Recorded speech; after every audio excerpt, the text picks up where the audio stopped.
விஜய்க்கு 1 கோடியே 50 லட்சம் ரூபாய் அபராதம் விதிக்கப்பட்டது நீதிமன்றத்தால் உறுதி செய்யப்பட்டுள்ளது என்றும், அவர் ஆட்சிக்கு வராமலேயே வரி ஏய்ப்பு இவ்வளவு செய்துள்ளார்.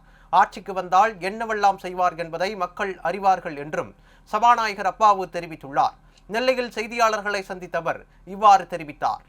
இந்த அரசு சாமானிய மக்களை சிந்தித்து சாமானியர்களுக்கான திட்டங்களை தயாரித்து சாமானிய மக்களுடைய வளர்ச்சிக்கு முன்னேற்றத்திற்கு செயல்படுகின்ற அரசாக நம்முடைய மக்கள் பார்க்கின்றார்கள். இப்போது கூட இந்த இந்த வீடுகளை பெற வந்தவர்கள் அவ்வளவு மகிழ்ச்சியா சந்தோஷமா எங்களுடைய வாக்குகள் முழுமையாக நம்முடைய மாண்புமிகு முதல்வர் சுட்டி காட்டுகின்ற வேட்பாளருக்கு தான் என்று பெருமையாக சொல்லுகின்றார்கள்.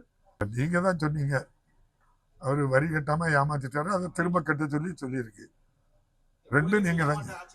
இந்த ஆட்சிக்கு வராமலே இவ்வளவு வரி ஏய்ப்பு பண்ணியிருக்காங்க. ஆட்சிக்கு வந்தா என்னெல்லாம் பண்ணுவாங்கன்னு நீங்க சொல்றீங்க, அப்படித்தானே? மக்கள் பார்த்துட்டு இருக்காங்கல்ல. இதே மாவட்டத்தை சேர்ந்தவர் தானே.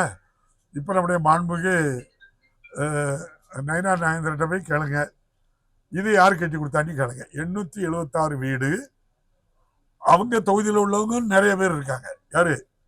மாண்புமிகு நயினார் நாகேந்திரன் அவங்க தொகுதியில் உள்ளவங்களும் நிறைய பேர் இருக்காங்க. இதுக்கு 129 கோடி ரூபாயில 129 பைசாவாவது நீங்க வாங்கி கொடுத்துலான்னு கேளுங்க.